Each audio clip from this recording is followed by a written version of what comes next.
대구찜 두 상자만 주세요. 아, 오늘도요. 80세 할머니가 매일 오후 3시 분 단위로 정확하게 생선찜 가게를 찾아왔습니다. 대구찜 10인분. 혼자 사는 노인이 먹을 양이 아니었죠. 더 이상한 건 폐지를 주어 하루 10,000원도 못 벌던 할머니가 매일 80,000원씩 새 돈을 꺼내 지불했다는 것. 혹시 사기당하시는 거 아냐? 치매 오신 거 아냐? 무서워, 저 돈 어디서 나는 거야? 시장 사람들은 수군거렸습니다. 도대체 이 수상한 할머니에겐 어떤 기막한 인생 이야기가 있는 걸까요?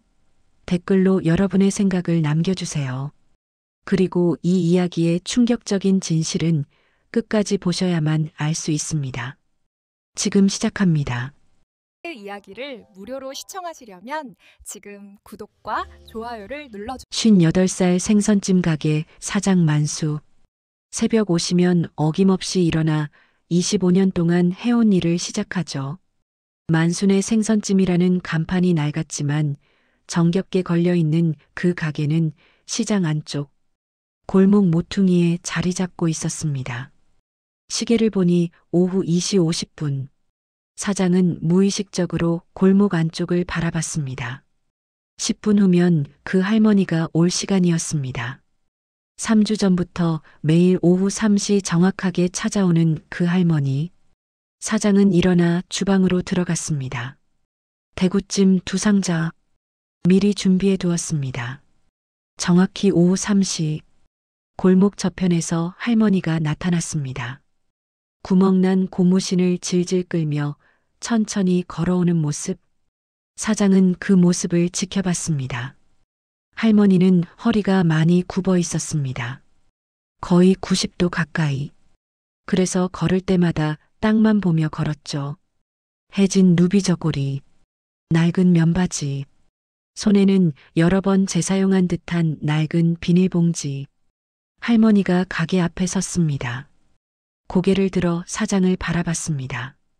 주름이 깊게 팬 얼굴, 작고 움푹 들어간 눈, 얇은 입술. 사장님, 오늘도 대구찜 두 상자만. 목소리는 작았습니다. 떨렸죠. 네, 할머니. 잠깐만 기다리세요. 사장은 주방으로 들어가 미리 준비한 대구찜을 꺼냈습니다. 김이 모락모락 나는 따끈한 대구찜. 흰 스티로폼 상자에 담겨 비닐로 꼼꼼하게 포장되어 있었습니다. 사장은 상자를 할머니에게 건넸습니다. 조심히 가세요. 뜨거우니까요. 네, 고맙습니다. 할머니는 낡은 비닐봉지에서 무언가를 꺼냈습니다. 10,000원권 지폐. 사장은 그 지폐를 받으며 무심코 쳐다봤습니다. 그리고 눈을 크게 떴습니다. 새 돈이었습니다. 은행에서 막 뽑아낸 것처럼 빳빳한 새 지폐. 한 장 한 장이 반듯하게 접혀 있지도 않고 구겨지지도 않았죠. 할머니는 지폐를 8장 세어 사장에게 건넸습니다. 80,000원. 사장은 돈을 받으며 할머니의 손을 봤습니다. 손등에는 검버섯이 가득했고 손가락 마디마디는 관절염으로 굽어 있었습니다. 손톱은 깨끗하게 다듬어져 있었지만 손 전체가 거칠고 주름졌죠. 폐지를 주우며 살아온 손. 그런 손에서 어떻게 이렇게 깨끗한 새 돈이 나오는 걸까? 사장은 의아했습니다. 그럼 다녀오겠습니다. 할머니는 무거운 비닐봉지를 들고 돌아섰습니다. 할머니의 뒷모습을 보며 사장은 생각했습니다. 혼자 사시는데 저 많은 양을 다 어디에 쓰시는 거지? 매일 똑같은 시간에 똑같은 주문을. 그리고 저 새 돈은 대체 어디서?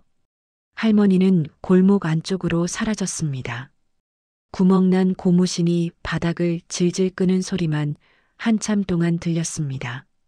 사장은 할머니가 완전히 사라진 후에도 한참을 골목 쪽을 바라보고 있었습니다. 머릿속이 복잡했습니다. 혹시 누가 시키는 건가? 사기꾼한테 당하시는 건 아닐까? 아니면 정말 치매라도? 고개를 저었습니다. 에이, 내가 왜 이래? 남의 일에 신경 쓰고 있어. 하지만 마음 한편이 계속 불편했습니다. 그날 저녁, 사장은 평소보다 일찍 가게 문을 닫았습니다. 오후 9시, 주방을 정리하고 바닥을 닦고 불을 끄고 모든 일과가 끝났습니다. 지친 몸을 이끌고 시장 입구 쪽으로 걸어갔습니다. 시장 입구에는 동해 포차라는 작은 천막이 있었습니다. 주인은 59살 아주머니, 시장에서 30년 넘게 포장마차를 해온 사람이었죠. 사장은 그 포차에 거의 매일 들렀습니다. 하루의 피로를 풀고 소주 한잔하며 이런저런 이야기를 나누는 것이 유일한 낙이었습니다. 포차 안으로 들어서자 익숙한 냄새가 코를 찔렀습니다. 소주 냄새, 안주 냄새, 연탄불 냄새. 어서 와요, 사장님. 포차 주인이 반갑게 맞아주었습니다. 응, 누나. 사장은 낡은 플라스틱 의자에 앉았습니다. 의자가 삐걱거렸습니다. 오늘도 한잔할래요? 그래야지.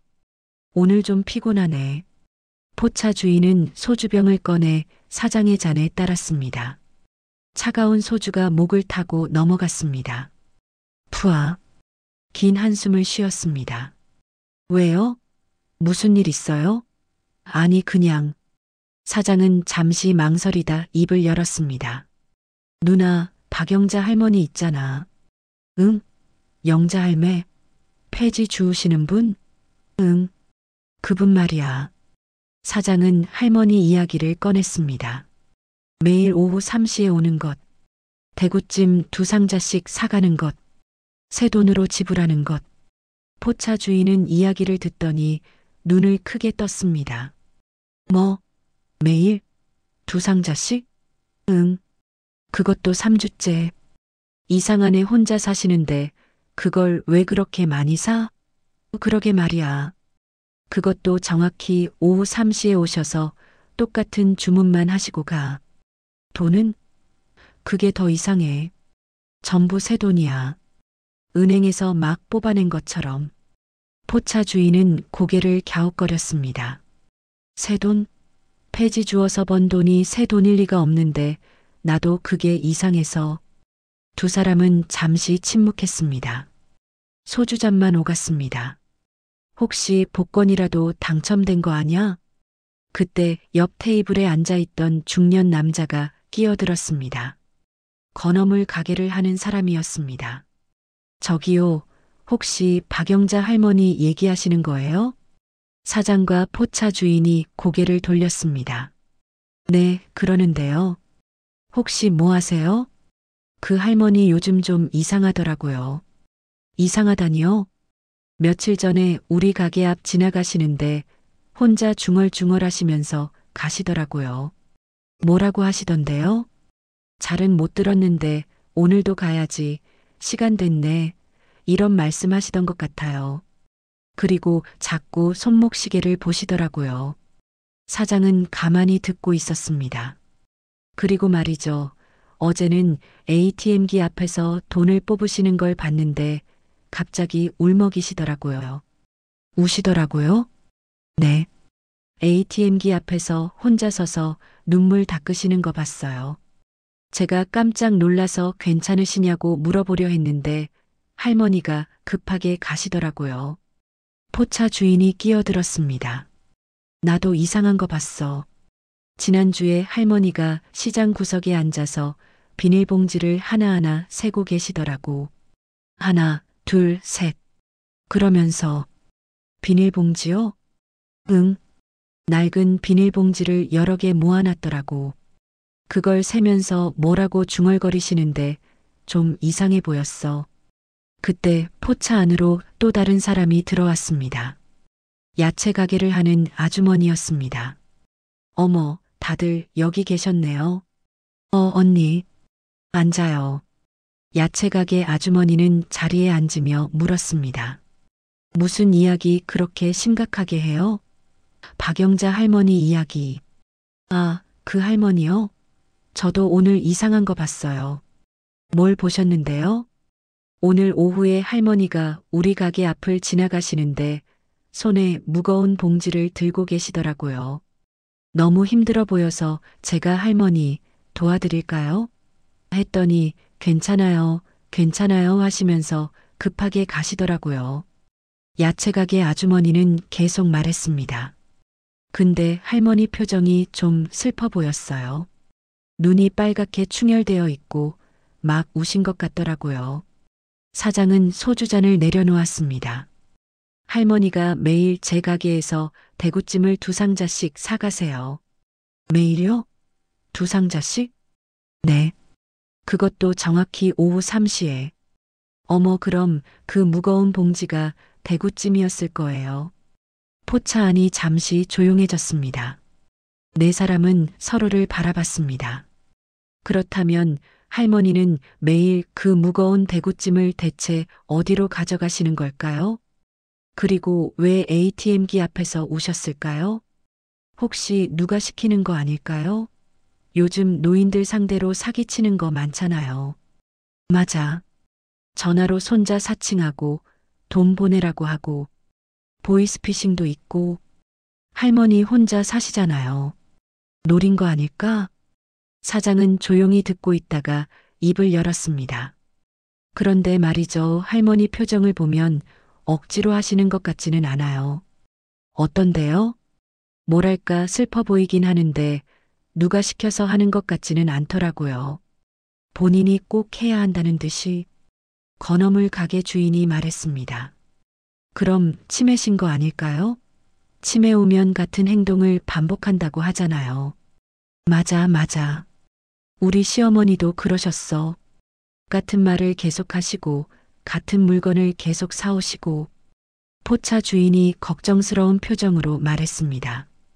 누가 좀 알아봐야 하는 거 아니야? 할머니가 위험한 거 아닐까? 동사무소에 얘기해 볼까요? 아니면 복지센터에? 사장은 잠시 생각하다 천천히 말했습니다. 제가 한 번 더 지켜볼게요. 섣불리 신고했다가 할머니 기분 상하시면 어쩌겠어요. 그래도 며칠만 더 봐요. 제가 조심스럽게 물어볼게요. 그날 밤 사장은 집으로 돌아가는 길에 계속 할머니 생각을 했습니다. 구부정한 허리, 떨리는 손, 슬픈 눈빛, 그리고 매일 반복되는 주문. 대구찜 2상자만 주세요. 도대체 왜 매일 사가는 거지? 좁은 원룸에 도착했습니다.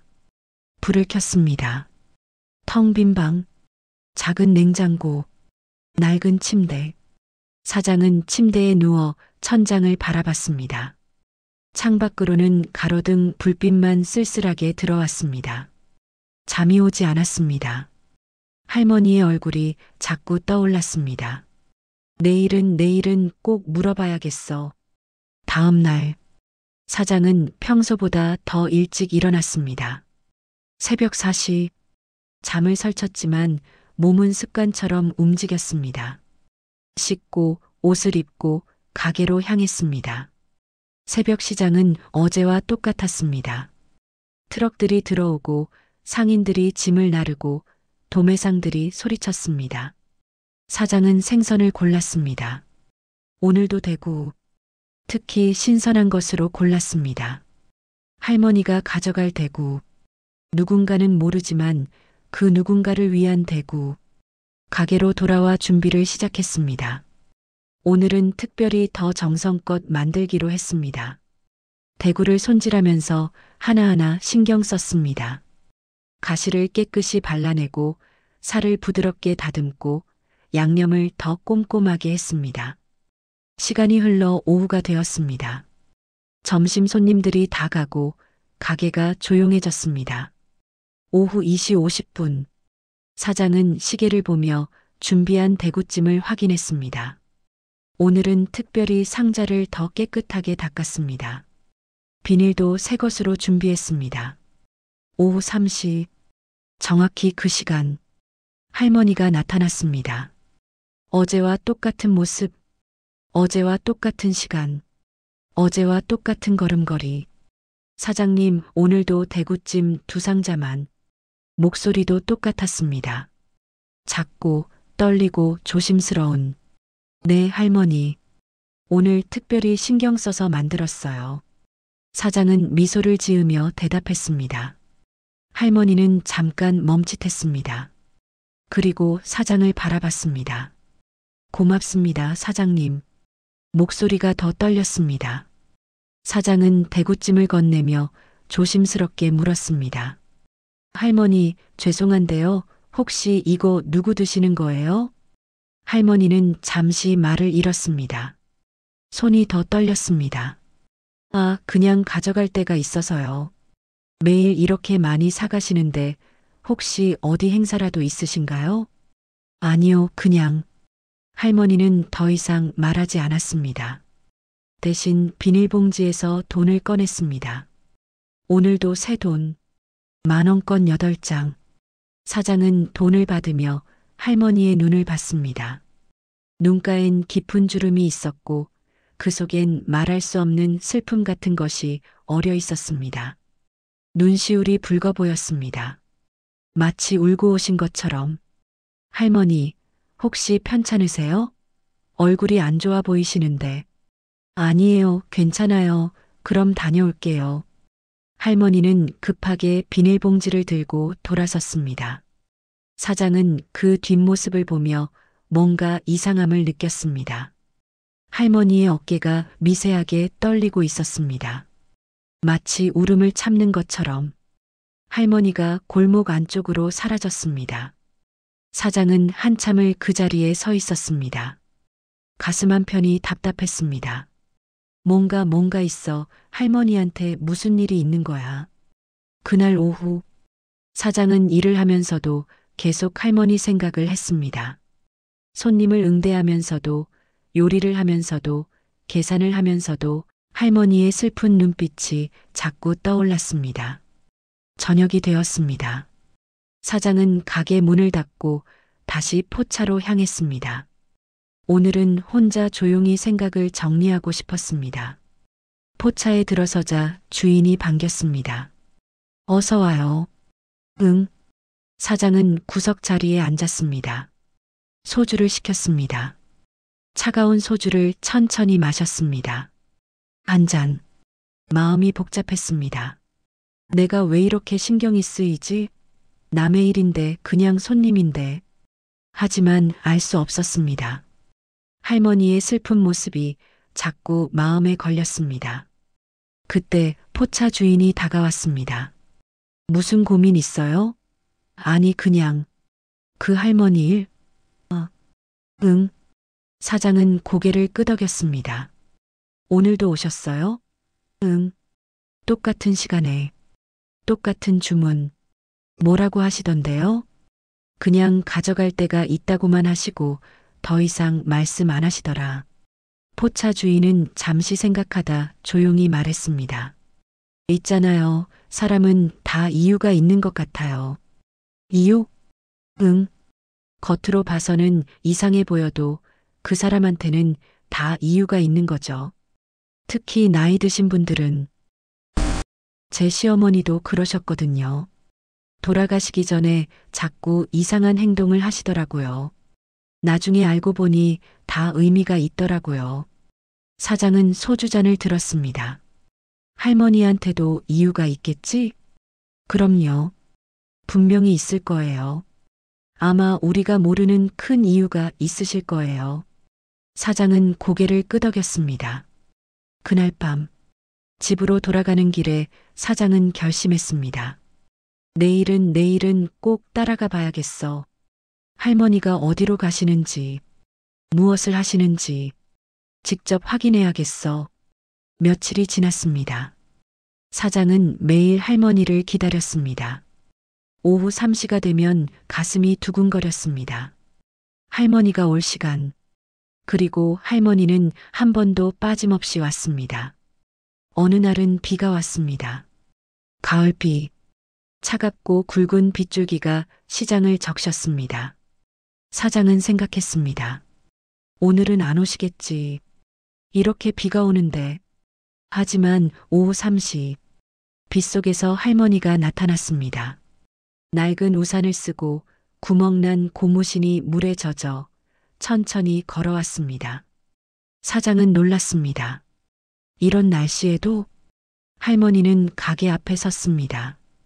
온몸이 젖어 있었습니다. 누비저고리가 비에 젖어 더 낡아 보였습니다. 머리카락에서 물방울이 떨어졌습니다. 사장님 오늘도 목소리가 평소보다 더 작았습니다. 떨렸습니다. 할머니, 이런 날씨에 어떻게 오셨어요? 사장은 놀라서 말했습니다. 괜찮아요, 가야 해서요.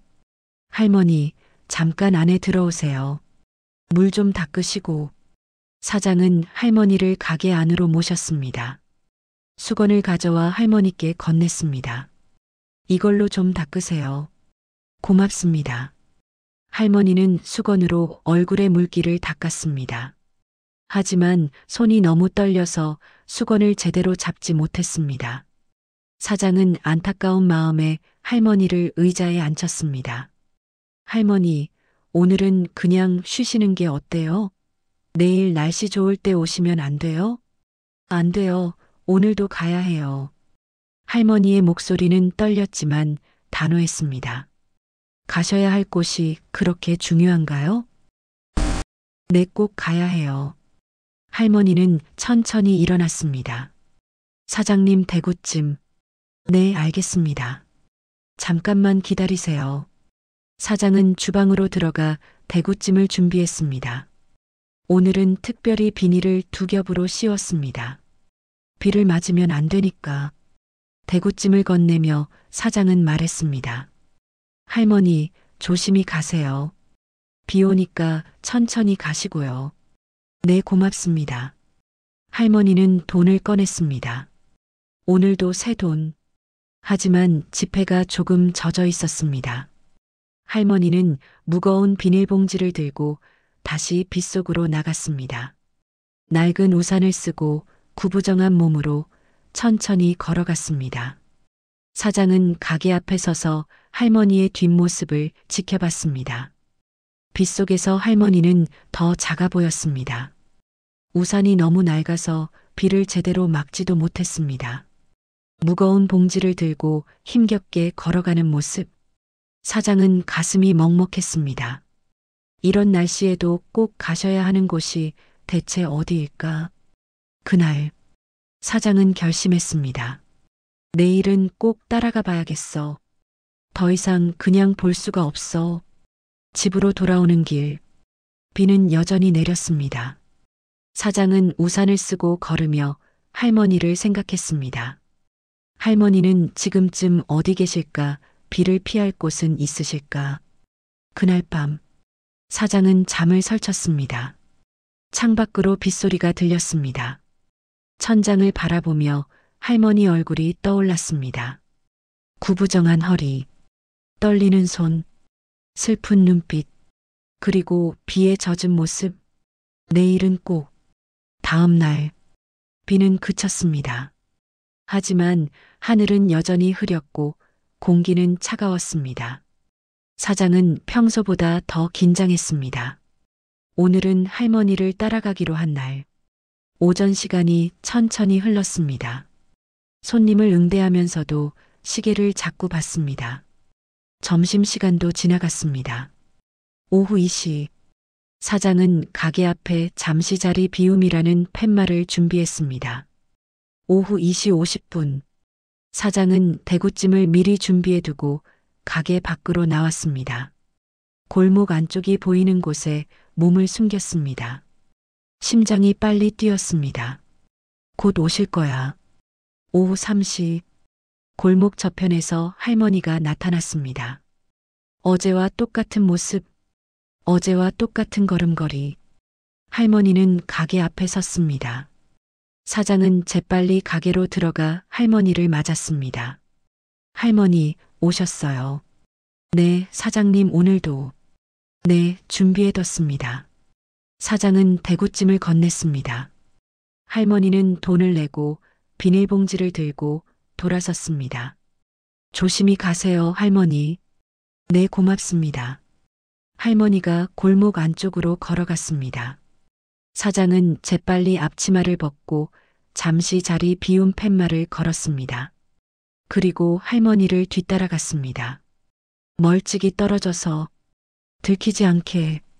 할머니는 시장 뒤쪽 좁은 골목길로 접어들었습니다. 골목은 좁고 어두웠습니다.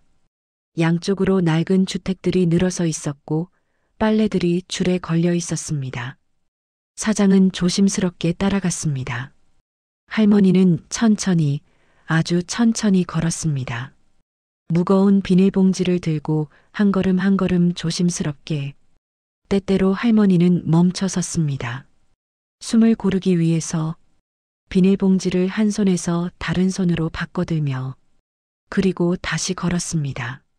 사장은 그 모습을 보며 가슴이 아팠습니다. 저렇게 힘드신데 왜 매일. 골목을 벗어나자 경사진 언덕길이 나타났습니다. 아스팔트도 제대로 깔리지 않은 비탈길.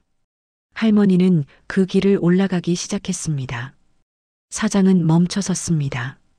언덕 위로. 할머니가 매일 가는 그곳은 대체 어디일까요? 그리고 그곳에는 무엇이 있을까요? 언덕길은 가팔랐습니다. 할머니는 몇 걸음 걷다가 멈춰 서서 숨을 고르고 다시 걷고 또 멈췄습니다. 허리가 굽어 앞을 보기도 힘들어 보였습니다. 비닐봉지가 너무 무거워 손이 땅에 닿을 듯 했습니다. 사장은 그 모습을 보며 몇 번이나 도와드리고 싶었습니다. 하지만 참았습니다. 할머니가 어디로 가시는지 먼저 확인해야 했으니까. 5분, 10분. 할머니는 천천히 언덕을 올랐습니다.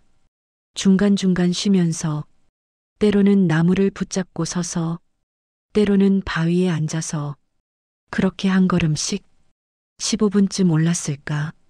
언덕 위에 작은 공동묘지가 나타났습니다. 사장은 숨을 죽였습니다.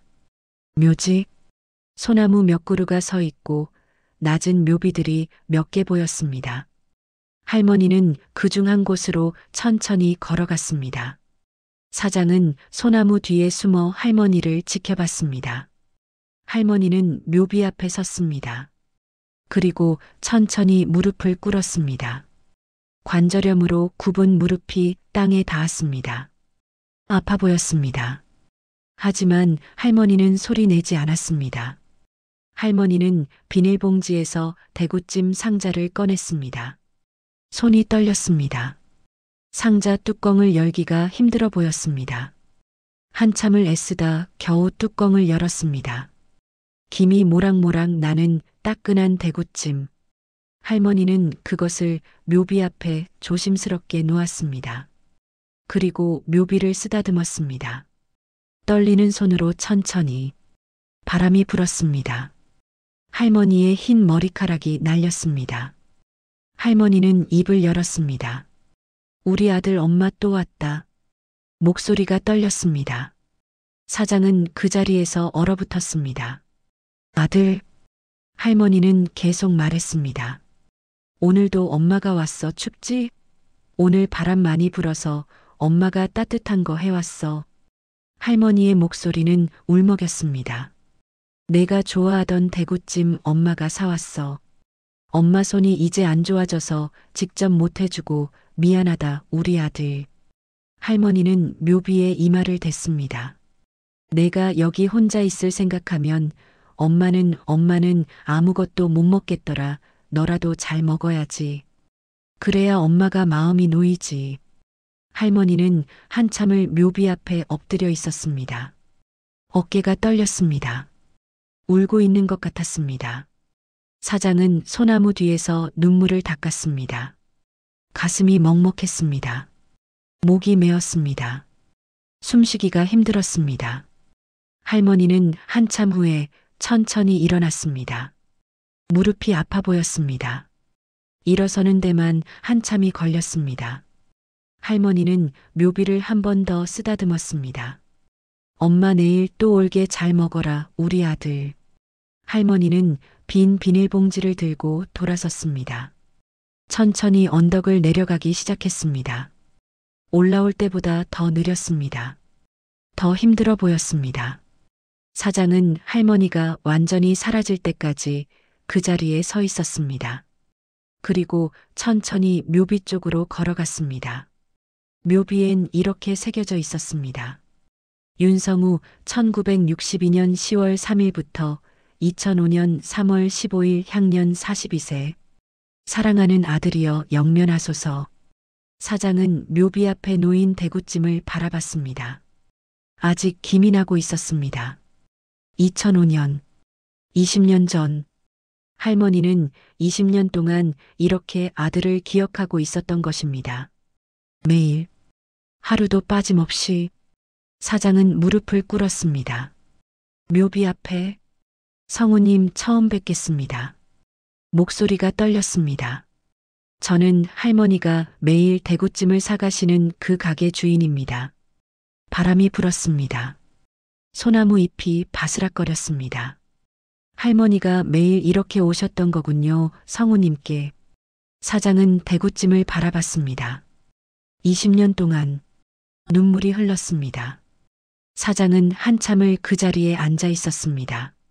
묘비를 바라보며 할머니를 생각하며 그리고 자신의 아내를 떠올리며 사장은 천천히 언덕을 내려왔습니다. 발걸음이 무거웠습니다. 머릿속이 복잡했습니다. 가슴이 답답했습니다. 가게로 돌아왔습니다. 잠시 자리 비운 팻말을 치웠습니다. 주방으로 들어가 의자에 앉았습니다. 두 손으로 얼굴을 감쌌습니다. 20년.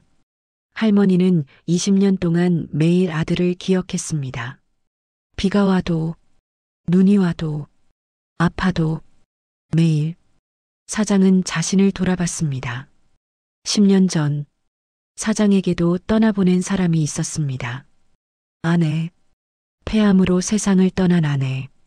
담배도 피우지 않았는데 갑자기 찾아온 병이었습니다. 진단을 받고 1년을 버티지 못했습니다. 사장은 지금도 기억합니다. 병원 침대에 누워 점점 여위어 가던 아내. 여보 미안해. 아내는 그렇게 말했습니다. 왜 미안해? 당신 잘못이 아니잖아. 사장은 아내의 손을 잡았습니다. 차가워지고 있는 손. 나 때문에 당신이 고생하잖아. 무슨 소리야? 우리 같이 이겨내자. 하지만 이겨낼 수 없었습니다. 아내는 사장의 손을 꼭 잡고 마지막 말을 남겼습니다. 여보 나 없어도 잘 살아줘 행복하게. 그게 마지막이었습니다. 하지만 사장은 행복하게 살지 못했습니다. 아내를 떠나보낸 후 웃는 법을 잊어버렸습니다. 그저 일만 했습니다. 아침부터 밤까지 쉬지 않고 일했습니다. 일을 하면 생각하지 않아도 됐으니까. 사람들과도 거리를 뒀습니다. 누구와도 깊은 이야기를 하지 않았습니다. 그저 장사만 했습니다. 손님을 응대하고 요리하고 계산하고 기계처럼 10년이 그렇게 흘렀습니다. 사장은 살아있었지만 살아있는 것 같지 않았습니다. 그냥 움직이고 있을 뿐이었습니다. 숨쉬고 있을 뿐이었습니다. 그런데 오늘 할머니를 보고 사장은 깨달았습니다. 할머니는 20년을 그렇게 살아왔습니다. 매일 아들을 기억하며 매일 아들을 위해. 사장은 10년 동안 아내를 제대로 기억하지 못했습니다. 그저 잊으려고만 했습니다. 아파서, 힘들어서, 생각하면 눈물이 나서. 사장은 일어나 가게 뒤편 작은 창고로 들어갔습니다. 선반 위에 먼지 쌓인 상자가 있었습니다. 사장은 그 상자를 내려 천천히 열었습니다. 안에는 아내의 사진이 들어 있었습니다. 결혼식 사진, 여행 갔을 때 사진, 마지막으로 함께 찍은 사진. 사장은 사진을 하나하나 들여다봤습니다. 결혼식 사진 속 아내는 환하게 웃고 있었습니다. 순백의 웨딩드레스, 행복한 미소. 여행 사진 속 아내는 자유로워 보였습니다. 바다를 배경으로 팔을 벌리고 있는 모습. 마지막 사진, 병원에서 찍은 사진. 아내는 많이 여위었지만 그래도 웃고 있었습니다. 사장의 손을 잡고 사장은 그 사진을 보며 눈물을 흘렸습니다. 혜진아 미안해. 나 너를 잊으려고만 했어. 생각하기 싫어서 아파서. 목소리가 떨렸습니다. 근데 오늘 할머니를 보고 깨달았어.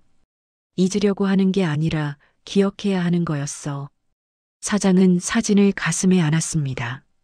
너를 기억하는 게 너를 사랑하는 거였어. 사장은 한참을 그 자리에 앉아 울었습니다. 10년 동안 참았던 눈물, 10년 동안 억눌렀던 그리움, 모두 쏟아냈습니다. 한참 후, 사장은 일어났습니다. 눈물을 닦고 아내 사진을 정리했습니다. 이제 숨기지 않기로 했습니다. 사장은 아내 사진 한 장을 가게 안에 걸기로 했습니다. 작은 액자에 넣어서 가게 한쪽 벽에 이제 기억하기로 했습니다. 당당하게 며칠이 지났습니다. 사장은 할머니를 다시 봤습니다. 오후 3시 할머니가 어김없이 왔습니다. 사장님 오늘도. 네 할머니. 사장은 대구찜을 건네며 조심스럽게 말했습니다. 할머니 잠깐만 앉으세요. 할머니는 놀란 표정을 지었습니다. 저기 제가 할머니께 할 말이 있어서요. 사장은 할머니를 가게 안의자에 앉혔습니다. 그리고 자신도 앞에 앉았습니다. 할머니 제가 며칠 전에 할머니를 따라갔어요. 할머니의 얼굴이 굳어졌습니다. 죄송합니다. 너무 걱정이 돼서 그래서 따라가 봤어요. 할머니는 고개를 숙였습니다. 언덕 위 묘지 성우님이시죠? 할머니는 천천히 고개를 끄덕였습니다. 눈물이 흘렀습니다. 할머니 괜찮으시면 저한테 말씀해 주실 수 있으세요? 성우님 이야기를요. 할머니는 한참을 망설이다 천천히 입을 열었습니다. 우리 아들은 성우는 22살 때부터 바다 일을 했어요. 어릴 때 아버지를 잃어서 가장 노릇을 일찍 해야 했지요. 할머니의 목소리는 조용했지만 단어 하나하나에 깊은 감정이 담겨 있었습니다. 성우는 효자였어요. 자기는 고생해도 엄마한테는 좋은 것만 해주려고 했지요. 생선을 잡아오면 제일 좋은 걸 엄마한테 주고. 할머니는 잠시 말을 멈췄습니다. 눈물을 닦았습니다. 그 애가 제일 좋아하던 음식이 대구찜이었어요. 어릴 때부터 대구찜만 나오면 2그릇씩 먹었지요. 할머니는 희미하게 웃었습니다. 하지만 그 웃음은 곧 슬픔으로 바뀌었습니다. 그날도 그 애는 바다에 나갔어요. 엄마, 오늘 대구 많이 잡아올게. 저녁에 대구찜 해주세요. 그렇게 말하고 나갔지요. 할머니의 목소리가 떨렸습니다. 그게 마지막이었어요. 2005년 3월 15일. 그날은 바람이 강했습니다. 기상청에서는 풍랑주의보를 내렸지만 성우는 나갔습니다. 일당을 벌어야 했으니까. 어머니를 먹여 살려야 했으니까. 그날 저녁 성우는 돌아오지 않았어요. 다음 날도 그 다음 날도 할머니의 눈에서 눈물이 흘렀습니다. 일주일 후에 해경에서 연락이 왔어요. 성우를 찾았다고. 성우는 폭풍 속에서 바다에 빠졌습니다. 배는 전복됐고 성우는 구명조끼도 제대로 입지 못한 채 차가운 바다 속으로 가라앉았습니다. 시신이 발견됐을 때 성우는 이미 차가워져 있었습니다. 그날 제가 집에서 대구찜을 해놨었어요. 성우가 좋아하니까 기다리면서 해놨지요. 할머니는 흐느꼈습니다. 그런데 성우는 그 대구찜을 먹지 못했어요. 영영 먹지 못했어요. 사장은 할머니의 손을 잡았습니다. 떨리는 손, 주름진 손, 차가운 손. 할머니. 그 뒤로 저는 매일 성우 무덤에 대구찜을 해가져갔어요. 성우야, 엄마가 해왔다. 내가 좋아하는 대구찜. 그렇게 말하면서요. 20년. 할머니는 20년 동안 매일 대구찜을 만들어 아들 무덤에 가져갔습니다. 비가 오나 눈이 오나 아프나 건강하나 단 하루도 빠짐없이.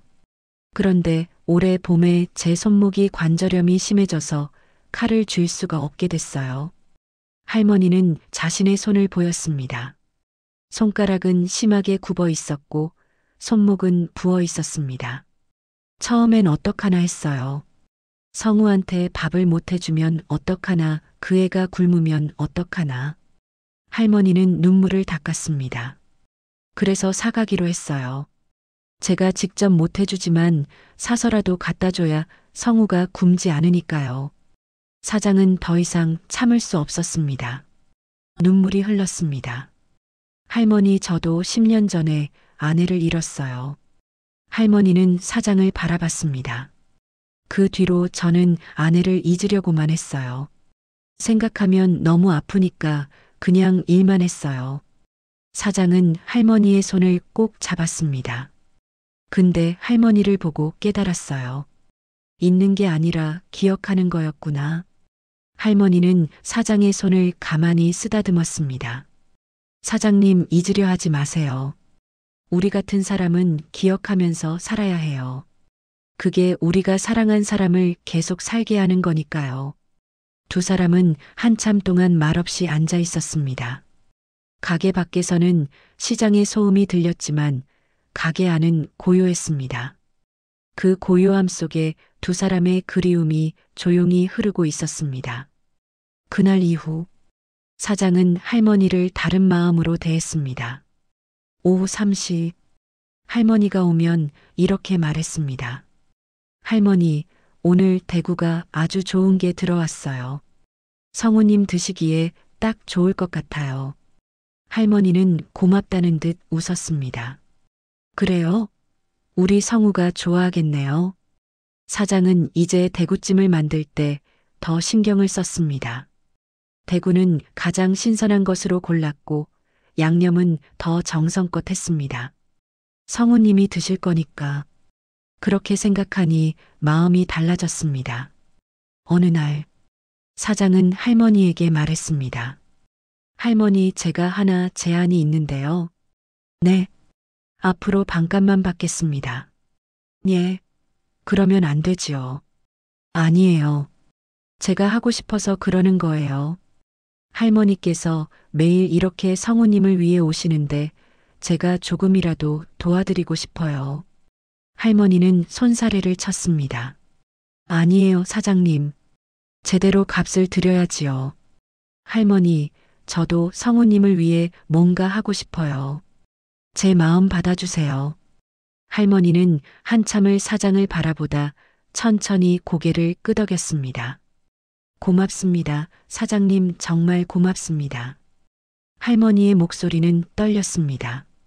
그날 이후 사장은 매일 오후 3시를 기다렸습니다. 할머니를 만나는 시간이 이제는 즐거웠습니다. 할머니와 짧게 나누는 대화, 성우에 대한 이야기, 옛날 이야기, 그런 것들이 사장에게는 위로가 되었습니다. 어느 날 사장은 할머니에게 물었습니다. 할머니, 혹시 제가 언덕에 같이 올라가도 될까요? 성우님께 인사드리고 싶어서요. 할머니는 놀란 표정을 지었습니다. 사장님이요? 네. 괜찮으시면요. 성우님께 제대로 인사드리고 싶어요. 할머니는 잠시 생각하다 고개를 끄덕였습니다. 그러시지요. 성우도 좋아할 거예요. 그날 오후 사장은 할머니와 함께 언덕을 올랐습니다. 할머니의 짐을 사장이 들어드렸습니다. 언덕은 여전히 가팔랐지만 둘이 함께 오르니 덜 힘들었습니다. 할머니, 천천히 가세요. 네, 고맙습니다. 제 팔 잡으세요. 괜찮아요. 아니에요. 잡으세요. 할머니는 사장의 팔을 잡았습니다. 두 사람은 천천히 언덕을 올랐습니다. 할머니는 중간중간 쉬면서 옛날 이야기를 했습니다. 성우가 어렸을 때는요, 이 언덕에서 자주 놀았어요. 그래요? 내 친구들이랑 달리기도 하고, 연도 날리고, 그때는 이렇게 가파른 줄도 몰랐나 봐요. 할머니는 웃었습니다. 슬프지만 따뜻한 웃음이었습니다. 묘지에 도착했습니다. 할머니는 성우 묘비 앞에 대구찜을 놓았습니다. 성우야, 엄마 왔다.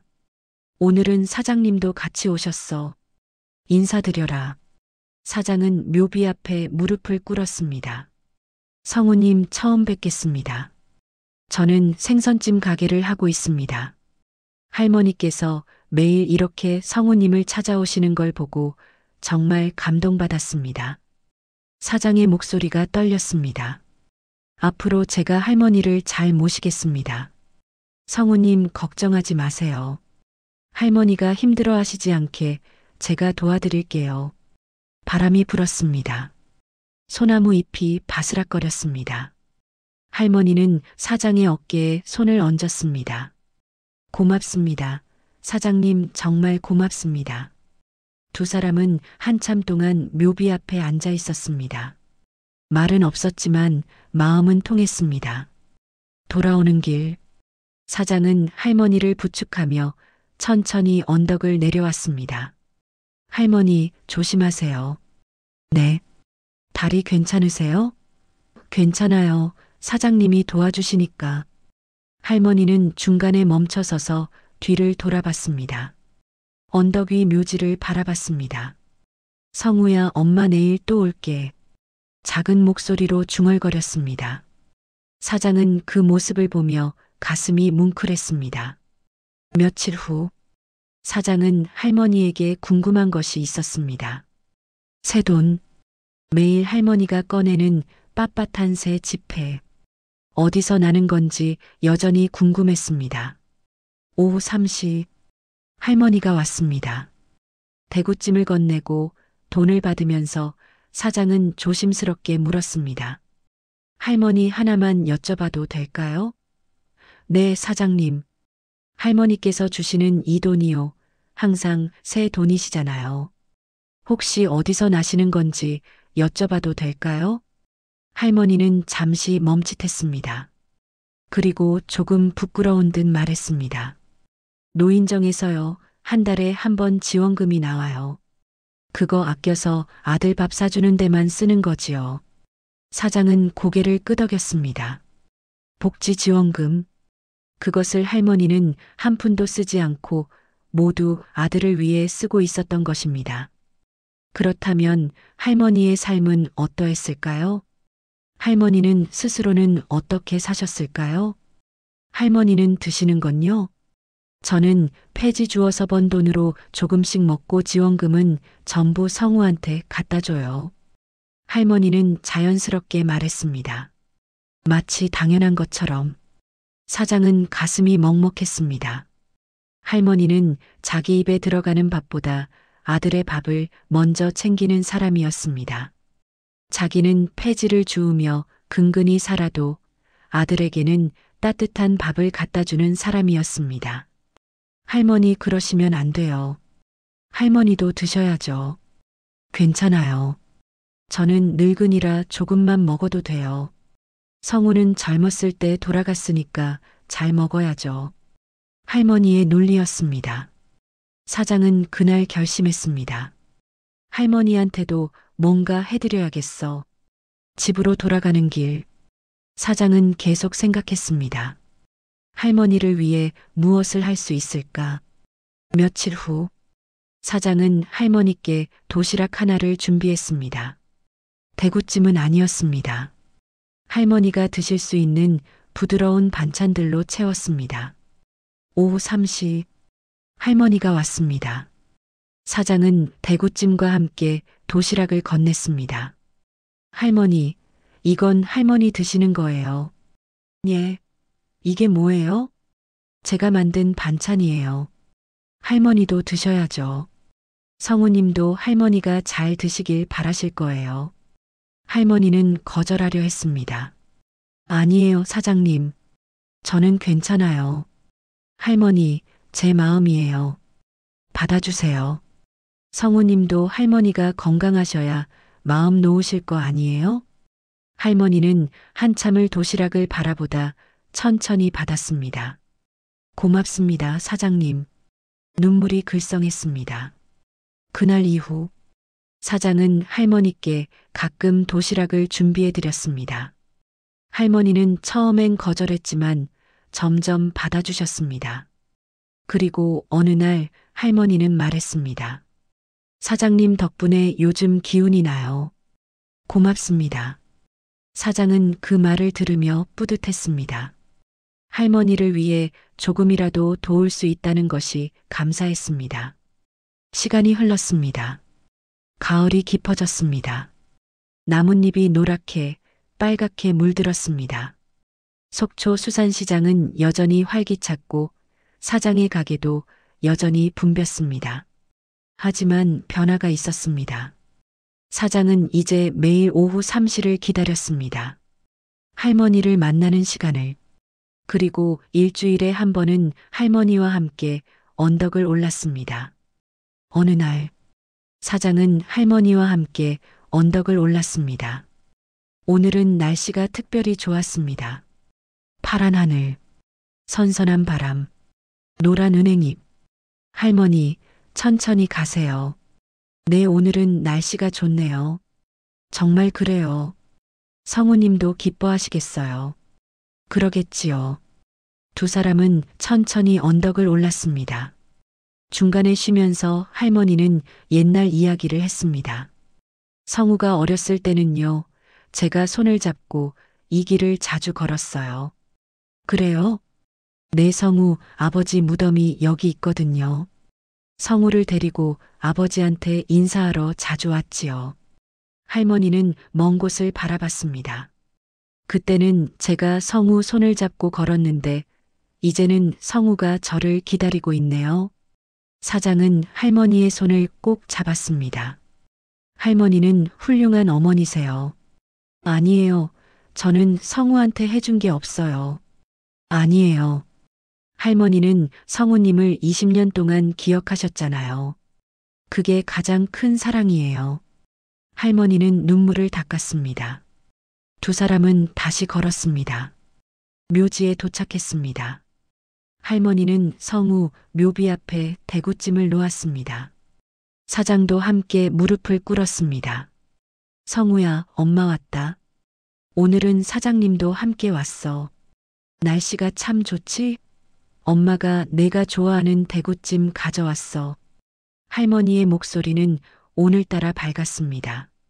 사장도 말했습니다. 성우님, 오늘 대구가 정말 좋았어요. 할머니가 직접 고르신 거예요. 맛있게 드세요. 바람이 불었습니다. 노란 은행잎이 떨어졌습니다. 묘비 앞에 조용히 내려앉았습니다. 할머니와 사장은 한참을 묘비 앞에 앉아 있었습니다. 말없이 그저 함께. 그 시간이 두 사람에게는 위로였습니다. 돌아오는 길, 할머니는 말했습니다. 사장님 고맙습니다. 사장님 덕분에 요즘은 언덕 오는 게 덜 힘들어요. 천만에요, 할머니. 제가 더 고맙죠. 저도요? 네. 할머니를 보면서 제가 많이 배웠어요. 사랑하는 사람을 기억하는 법을요. 할머니는 사장의 손을 쓰다듬었습니다. 사장님도 힘든 시간이 있으셨군요. 네, 하지만 이제는 괜찮아요. 할머니 덕분에요. 6개월이 흘렀습니다. 겨울이 왔다 가고 봄이 다시 찾아왔습니다. 속초 수산시장은 여전히 활기찼습니다. 사장의 가게도 여전히 손님들로 붐볐습니다. 하지만 변화가 있었습니다. 가게 한쪽 벽에는 사진 2장이 걸려 있었습니다. 사장의 아내 사진, 그리고 성우의 사진. 할머니가 어느 날 가져다 주신 성우의 젊은 시절 사진이었습니다. 사장은 매일 그 사진들을 보며 하루를 시작했습니다. 혜진아, 오늘도 힘내자. 성우님, 오늘도 좋은 하루 되세요. 그렇게 인사하는 것이 이제는 습관이 되었습니다. 오후 3시, 사장은 시계를 보며 미소 지었습니다.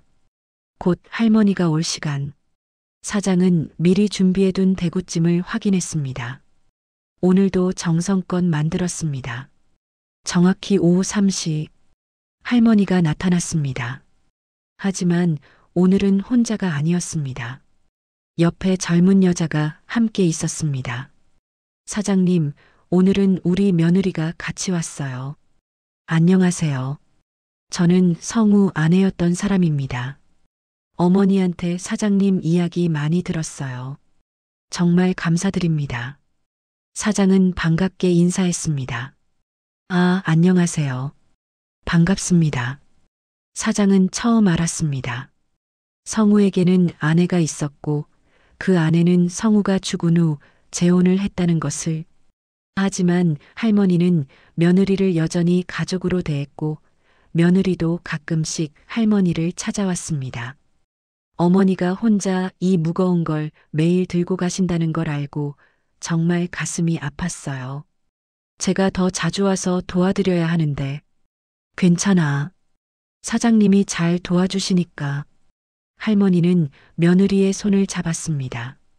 사장은 세 사람분의 대구찜을 준비했습니다. 오늘은 제가 같이 가도 될까요? 그러시지요. 세 사람은 함께 언덕을 올랐습니다. 하늘은 맑았고 햇살은 따스했습니다. 벚꽃이 피기 시작했습니다. 분홍빛 꽃잎이 바람에 날렸습니다. 묘지에 도착했습니다. 세 사람은 묘비 앞에 대구찜을 놓았습니다. 성우야, 엄마 왔다. 오늘은 내 아내도 왔고 사장님도 오셨어. 다 같이 왔다.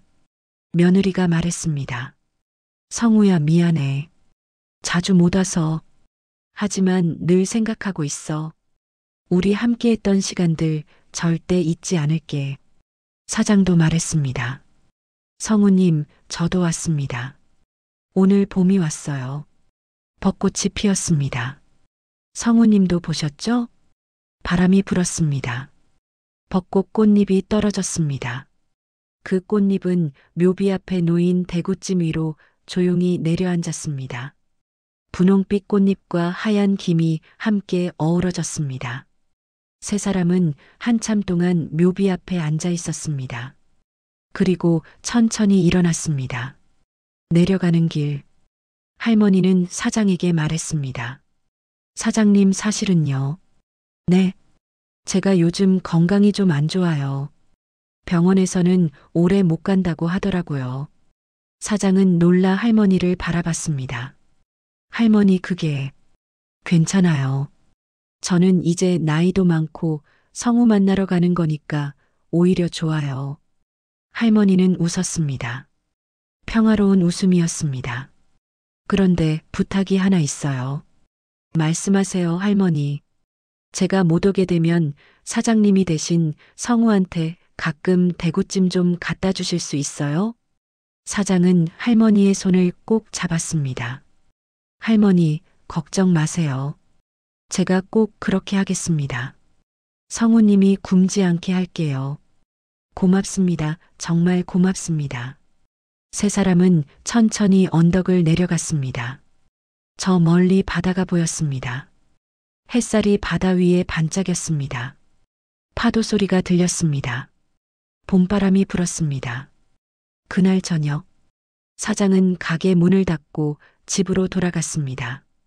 방 안에는 아내 사진이 작은 액자에 담겨 있었습니다.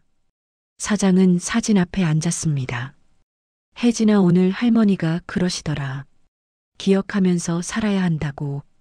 그게 우리가 사랑한 사람을 계속 살게 하는 거라고. 사장은 사진을 쓰다듬었습니다. 나 이제 알 것 같아. 널 잊으려고 하면 안 되는 거였어. 기억하면서 살아야 하는 거였어. 미안해, 그동안. 사장은 아내에게 오랜만에 편지를 썼습니다. 혜진아, 오늘 할머니를 통해서 많은 걸 배웠어. 사랑하는 사람을 잃는다는 건 그 사람이 사라지는 게 아니라는 걸. 우리 마음속에서 계속 살아간다는 걸. 나는 그동안 널 잊으려고만 했어. 생각하면 아프니까. 보고 싶으니까. 그런데 오늘 깨달았어. 기억하는 게 진짜 사랑이라는 걸. 혜진아, 이제부터는 널 제대로 기억할게. 우리가 함께 웃었던 순간들, 우리가 함께 걸었던 길들, 우리가 함께 꿈꿨던 미래들, 다 기억할게. 그리고 잘 살게. 내가 바랐던 대로. 행복하게. 사랑해, 혜진아. 사장은 편지를 접어 액자 뒤에 넣었습니다. 그리고 창밖을 바라봤습니다. 밤하늘에는 별이 빛나고 있었습니다. 다음 날, 사장은 평소보다 일찍 가게를 열었습니다. 그리고 아내의 사진을 가게 한쪽에 조금 더 잘 보이게 옮겼습니다. 이제 숨기지 않기로 했습니다. 당당하게 기억하기로 했습니다. 오후 3시, 할머니가 왔습니다. 사장님, 오늘도 부탁해요. 네, 할머니. 오늘도 정성껏 만들었어요. 할머니는 사장의 얼굴을 보며 말했습니다. 사장님 표정이 밝아지셨네요. 네, 할머니 덕분에 많은 걸 배웠어요. 저도 사장님 덕분에 힘이 많이 났어요. 두 사람은 서로를 보며 웃었습니다. 그날도 할머니는 언덕을 올랐습니다. 무거운 비닐봉지를 들고 천천히 한 걸음씩 성우를 향해. 사장은 가게에서 그 뒷모습을 지켜봤습니다. 그리고 생각했습니다. 언젠가 할머니가 더 이상 오지 못하게 되면 내가 대신 가야지. 성우님이 굶지 않게, 할머니의 마음이 계속 이어지게. 사랑하는 사람을 잃는다는 것은 그 사람이 사라지는 게 아닙니다. 우리 마음속에 영원히 살아간다는 것입니다. 그리고 그 사람을 기억하는 것이 진짜 사랑입니다. 할머니는 20년 동안 아들을 기억하며 살았습니다. 그 기억이 할머니를 살게 했고 성우를 살게 했습니다. 사장도 이제 아내를 기억하며 살 것입니다. 아프지만 그래도 기억하며. 속초 수산시장. 오늘도 사람들의 목소리가 들립니다.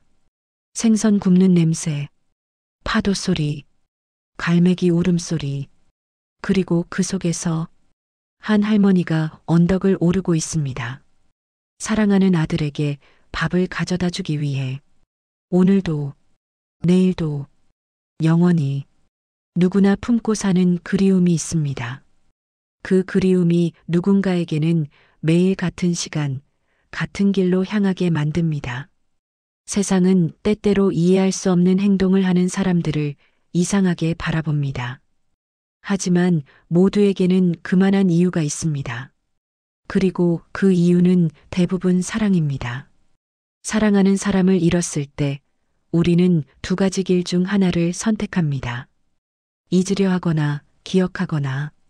잊으면 덜 아플 것 같지만 사실은 기억해야 합니다.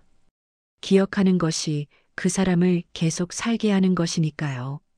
오늘도 어디선가 누군가는 사랑하는 사람을 기억하며 언덕을 오르고 있습니다. 무거운 짐을 들고, 굽은 허리로, 떨리는 다리로. 하지만 그 발걸음은 사랑으로 가득 차 있습니다. 그리고 그 사랑은 영원히 사라지지 않습니다. 여러분도 오늘 누군가를 기억해 주세요. 사랑했던 사람을, 그리운 사람을. 그것이 그 사람에게 줄 수 있는 가장 큰 선물입니다. 이 이야기를 들어주신 모든 분들께 감사드립니다. 당신이 기억하는 그 사람도 지금 당신을 기억하고 있을 겁니다. 감사합니다.